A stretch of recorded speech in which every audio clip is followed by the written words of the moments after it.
Sir ಇದು ನಾನು 3ನೇದು class attend ಮಾಡ್ತಾ ಇರೋದು. ನಾವು ತುಂಬಾ ಅಂದ್ರೆ ಬಹಳ ನಮ್ಗೆ ಎಲ್ಲ ಗೊತ್ತಿತ್ತು, ಅಂದ್ರೆ ಇತ್ತಲ್ಗೆಲ್ಲ ಮದ್ದಲ್ಲ ಅಂತಾರಲ್ಲ, ಪಕ್ಕದಲ್ಲೇ ಇದ್ರೂನು ನಮ್ಗೆ ಇದು ಔಷಧಿ ಅನ್ನೋದು ಗೊತ್ತಾಗಲ್ಲ.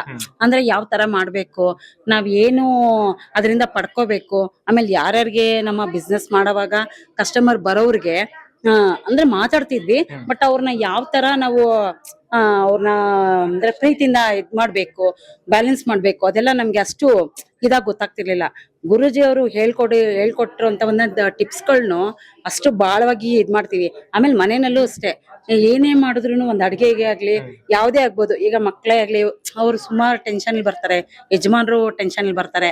ಅವಾಗ ಅದನ್ನೆಲ್ಲ ಏನಂತಂದ್ರೆ ಈಗ ಅಡಿಗೆಗಳೆಲ್ಲ ಮಾಡ್ಬೇಕಾದ್ರೆ ಹಲವಾರು ಟಿಪ್ಸ್ ಗಳನ್ನ ಹೇಳ್ಕೊಟ್ಟಿದ್ದಾರೆ. ಆ ಟಿಪ್ಸ್ ಗಳೆಲ್ಲ ನಾವ್ ಹೇಳ್ಕೊಂಡು ಮನೆಯಲ್ಲಿ ತುಂಬಾ ಆದ್ರೂನು ಸ್ವಲ್ಪ ನಡೀತಾನೆ ಇರುತ್ತೆ. ಮನೆ ಅಂದ್ಮೇಲೆ 4 ಜನ ಇರೋ ಕಡೆ ಇರೋದ್ರಲ್ಲಿ ಎಷ್ಟೋ ಉತ್ತಮವಾಗಿದೆ. ಆಮೇಲೆ ಕೆಲವು ಫ್ಯಾಮಿಲಿಗಳೆಲ್ಲ ಸ್ವಲ್ಪ ಪ್ರಾಬ್ಲಮ್ಸ್ ಎಲ್ಲ ಕಿರಿಕಿತ್ತು, ಅದೆಲ್ಲ ನಾವು ಅಫರ್ಮೇಶನ್ ಮಾಡ್ತಾ ಅದೆಲ್ಲ ನಮ್ಮ ಕುಟುಂಬದಲ್ಲೂ ಸ್ವಲ್ಪ ಚೆನ್ನಾಗಾಗಿದೆ. ಹಂಗಾಗಿ ನಾನು ಗುರುಜಿಗೆ ಈ ಮೂಲಕ ತುಂಬಾ ಧನ್ಯವಾದಗಳನ್ನ ಹೇಳ್ತೀವಿ. ಆಮೇಲೆ ಇಲ್ಲಿ ಬಂದು ದುಡ್ಡು ಕೊಟ್ಟು ನಾವು ಮಾಡ್ತಾ ಇದೀವಿ ಅಂತ, ನಾವು ದುಡ್ಡು ಏನು ಕೊಡ್ತಾ ಇದೀವಿ ಅಂತಂದ್ರೆ ನಾವು ಕಲಿದೇ ಇರುವಂತ ವಿದ್ಯೆಗೆ ನಾವಿಲ್ಲಿ ದುಡ್ಡು ಕೊಟ್ಟು ಕಲ್ತ್ಕೊಂತ ಇದೀವಿ. ಆ ಕೊಟ್ಟಿದ್ದಕ್ಕೂ ನಮ್ಗೇನ್ ಮೋಸ ಇಲ್ಲ. ಬಟ್ ಇನ್ನು ನಾವ್ ಇಷ್ಟು ವಯಸ್ಸಲ್ಲಾದ್ರೂ ನಾವ್ ಎಷ್ಟೋ ವಿಷಯಗಳನ್ನ ಸ್ಕೂಲಲ್ಲಿ ಆಗ್ಬೋದು, ಮತ್ತೆ ನಮ್ ತಂದೆ ತಾಯಿಗಳೆಲ್ಲ ಆಗ್ಬೋದು, ಎಲ್ಲೇ ಕಲಿಯದೇ ಇರುವಂತ ಎಷ್ಟೋ ವಿಷಯಗಳನ್ನ ಕಲ್ಸ್ಕೊಡ್ತಿದ್ದಾರೆ. ಮುಂದಿನ ಯೂತ್ ಪೀಳಿಗೆಗಳಿಗೆ ನಿಜವಾಗ್ಲೂ ಗುರುಜಿ ಅಂತ ಟಿಪ್ಸ್ಗಳು ತುಂಬಾ ಬೇಕಾಗತ್ತೆ. ಯೂತ್ಗಳು ಇದನ್ನ ಯೂಟ್ಯೂಬ್ ಅಲ್ಲಿ ನೋಡ್ತಿದ್ರು ಅದನ್ನ ತಗೊಂಡು ತಂದೆ ತಾಯಿ ಇವತ್ತು ಆಶ್ರಮಕ್ಕೆ ಬಿಡ್ತಾರೆ.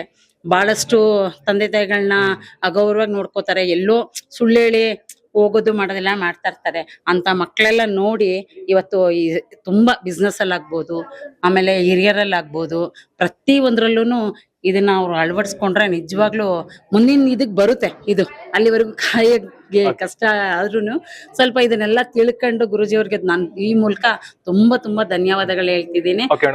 ಬಹಳ ಚೆನ್ನಾಗಿ ನೀವು ಅಕಸ್ಮಾತ್ ಒಂದ್ ದಿನ ಅಟೆಂಡ್ ಮಾಡ್ತೀರಾ, ಒಂದು ದಿನ ಅಂದ್ರೆ ಅಮ್ಮರು 8 ಗಂಟೆ ಅಟೆಂಡ್ ಮಾಡ್ತೀರಾ.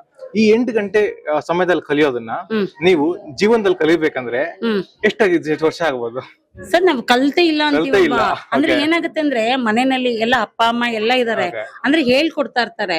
ನಾವೇನಂದ್ರೆ ಅಲ್ಲೂ ಕಲಿಬಹುದು. ಆದ್ರೆ ಏನಂತಂದ್ರೆ ಈಗ ಹೆಂಗೆ ಅಂತಂದ್ರೆ ನೀನು ಅದಕ್ಕೆ ಉಪ್ಪು ಹಾಕು ಅನ್ನೋದಕ್ಕಿನ್ನ ಉಪ್ಪು ಏನು ಯಾವ ತರ ಇದೆ ಅಂತ ನಮಗೆ ತೋರ್ಸ್ಬೇಕಲ್ಲ, ಅದ್ರ ರುಚಿ. ಅದು ತೋರ್ಸಿ ಹಾಕೋದಿರುತ್ತಲ್ಲ, ಅದನ್ನ ತೋರ್ಸಿ ಹಾಕದಂತ ಏನು ಅಂತ ಹೇಳ್ಕೊಡ್ತಾರಲ್ಲ, ಅದು ಮುಖ್ಯ. ನಮ್ಗೆ ಈಗ ಸೊಪ್ಪು ಮಕ್ಳಿಗೆ ಸೊಪ್ಪು ಯಾವ್ದು ಅಂತಾನೆ ಗೊತ್ತಿಲ್ಲ. ಈಗಿನ ಮಕ್ಳಿಗೆ ಎಷ್ಟು ಸೊಪ್ಪು ತಗೊಂಬನ್ನಿ ಅಂದ್ರೆ ಗೊತ್ತಿಲ್ಲ. ಈಗ ಇಂತಿಂತ ಸೊಪ್ಪು ಇದು ಅಂತ ಏನಾರು ಒಂದು ಪಿಕ್ಚರ್ ತೋರ್ಸ್ದಾಗ್ಲೇ ಗೊತ್ತಾಗತ್ತೆ. ಆ ಪಿಕ್ಚರ್ನ ತೋರ್ಸಿ ಗುರುಜಿಯವರು ಅವ್ರ ಮನ್ಸಲ್ಲಿ ಇದು ಅಂತ ತಿಳಿಸ್ಕೊಡ್ತಿದ್ದಾರೆ.